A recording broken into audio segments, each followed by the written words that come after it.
नमस्कार साहब बनगी। कबीर साहब की एक वाणी है जो हेली से हमारे यहाँ गुजरात के सौराष्ट्र में सभी कलाकार जो है वतनी कलाकार है वो गा रहे हैं। वो हेली की अंत में जो लाइन है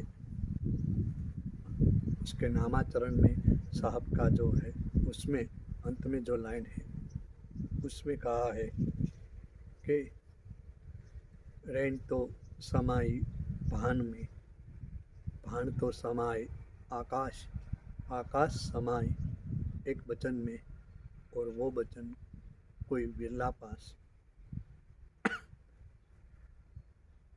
रैन यानी रात, रात जो होती है वो रात समाई जाती है, समाती है भान में।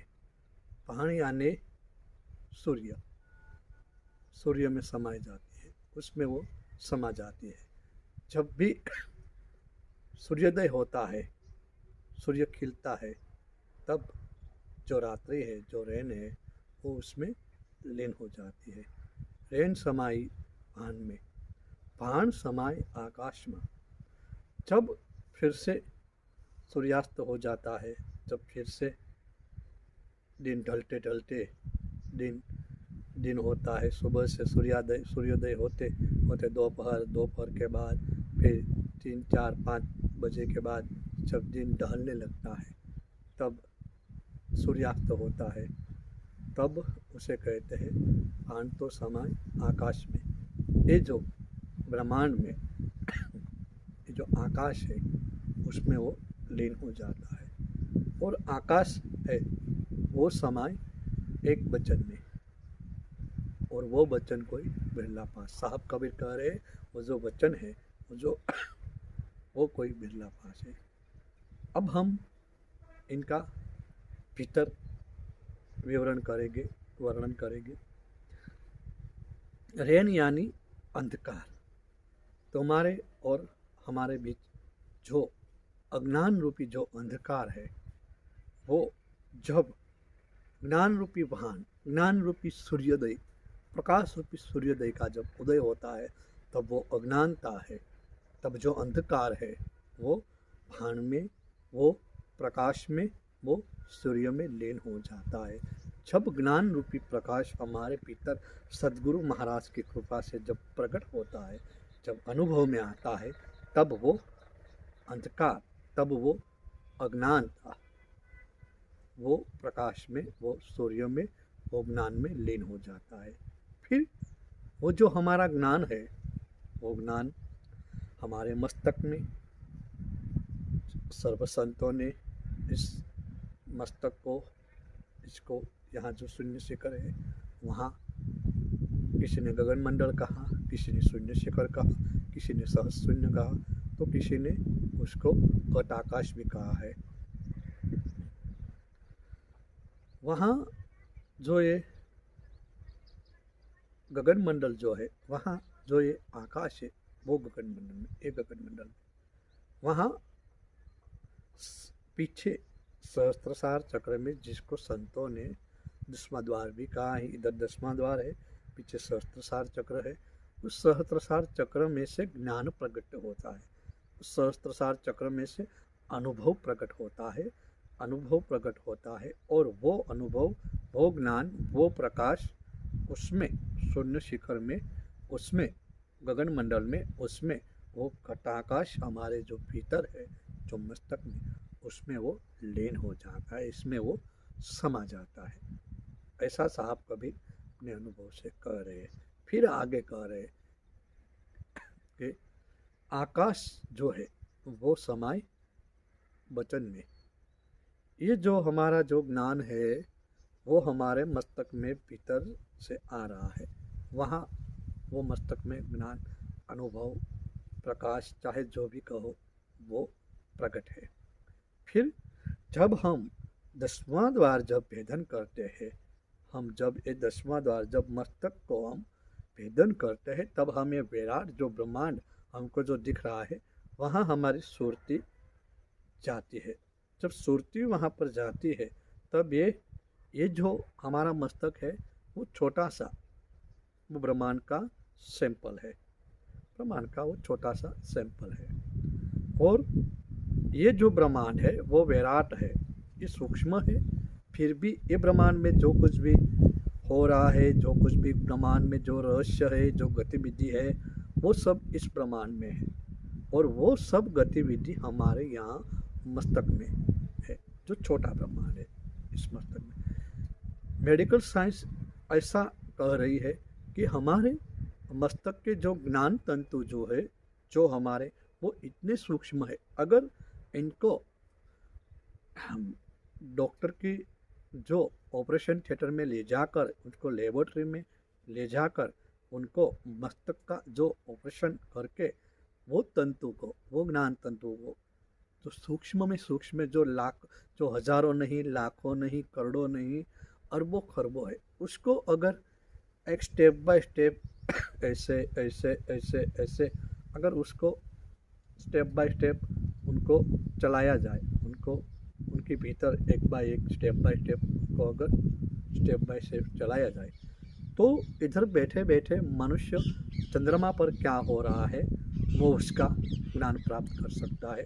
वो ज्ञान तंतु चंद्रमा पर पहुंच सकता है। ऐसा हमारे साधु संतों, हमारे महापुरुषों के मुख से सुनने को आया है, और ऐसा मेडिकल साइंस भी कह रहे हैं। वो जो आकाश है, वो आकाश में सब ब्रह्मांड में सब ग्रह, तारे, नक्षत्र इसमें भ्रमण कर रहे हैं। वो आकाश का जो गुण है, वो आकाश का गुण है, वो है शब्द। उसका जो शब्द, उनका गुण है, वो शब्द की बात इधर साहब कबीर नहीं कर रहे। साहब कबीर इधर बात कर रहे हैं वचन की। वचन जो है वो आकाश तत्व से पर है।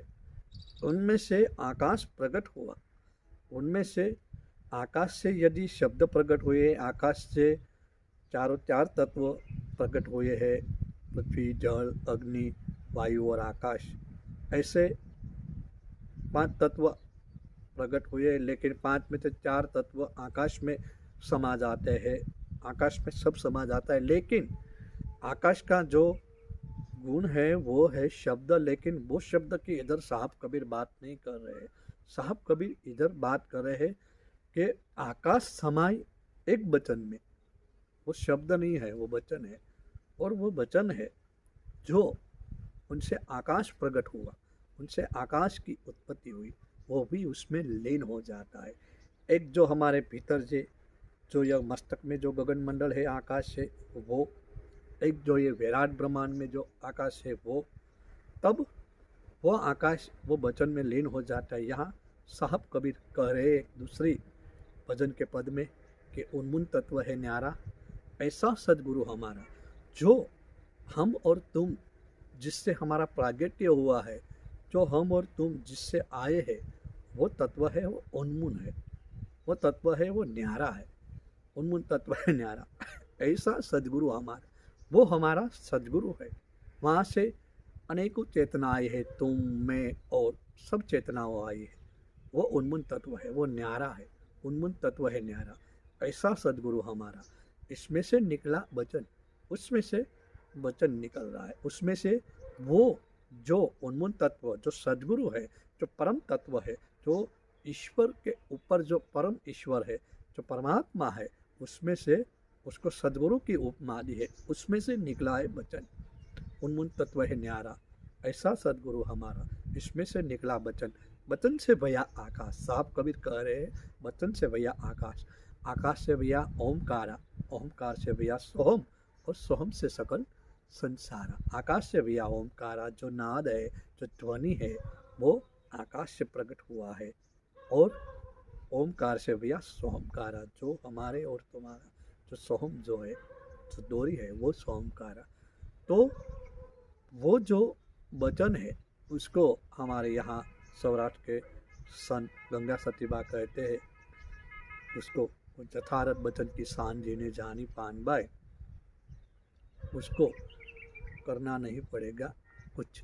यथार्थ वचन की शान जीने जानी पान बाय, उसको करना नहीं पड़ेगा कुछ। उसको कुछ भी गतिविधि, कुछ भी साधना, कुछ भी योग करने की ज़रूरत रहती नहीं है। लेकिन कब? जब वो नाभि से सुरती चलाकर, नाभि से पवन उलट कर कर, त्रिकुटी भेदन कर, फिर शून्य शिखर भेदन कर, फिर सहस्त्रसार भेदन कर, फिर ब्रह्मांड ये जो विराट है उसको भेदन कर, पिंड और ब्रह्मांड को भेदन कर कर वो वहाँ वचन में हमारी सुरता लीन हो जाती है। तब वो जो अवस्था है वहाँ, वो अवस्था जो है वहाँ हमें कुछ करने की ज़रूरत रहती नहीं है, योग साधना ध्यान। लेकिन वो अवस्था से पहुँचने के बाद कहा है, पहुँचने से पहले गंगा सतीबा ने नहीं कहा है। गंगा सतीबा ने कहा यथार्थ वचन की शान जिन्हें जाने पान में, जिन्हें यथार्थ वचन की शान, जिन्हें भीतर जानी, जिन्हें अनुभवी, उसकी बात हो रही है। जिन्हें नहीं जाने, जिसने नहीं अनुभवी, उसकी बात नहीं है। और जिन्हें जाने, जिन्हें अनुभवी है, उसको कुछ करना नहीं है, उसको सब उसमें लीन हो जाता है। लेकिन इनसे पहले तो हमें अभ्यास, इनसे पहले तो हमें ध्यान साधना करना पड़ता है। तो साहब कबीर जो कह रहे हैं वो आकाश समाए एक वचन में, और वो वचन कोई बिरला पास, वो जो वचन है वो कोई बिरला पास है। सब संतों ने यहाँ करोड़ों की बात कही है, करोड़ों लोग में से एक की बात कही है। सर्व संतों ने कोई विरला की बात कही है, सर्व संतों ने कोई हंस की बात कही है, कोई झोरले, कोई बिरला की बात कही है। ये चाहे जो कुछ भी, ये कोई जो है सभी को ये मालूम नहीं होती, सभी को ये बात जचती नहीं, सभी को ये बात अनुभव में नहीं आती। वो तो सदगुरु की कृपा से कोई जो बिरला है उनको वो अनुभव में आती है। ऐसा साहब कबीर कह रहे, रैन समानी पान में, पान समाये आकाश, आकाश समाये एक वचन में, वो वचन कोई बिरला पास। आपके भीतर बैठे परम तत्व, ईश्वरी तत्व साहब की चेतना को मेरा नमन, साहब बंदगी।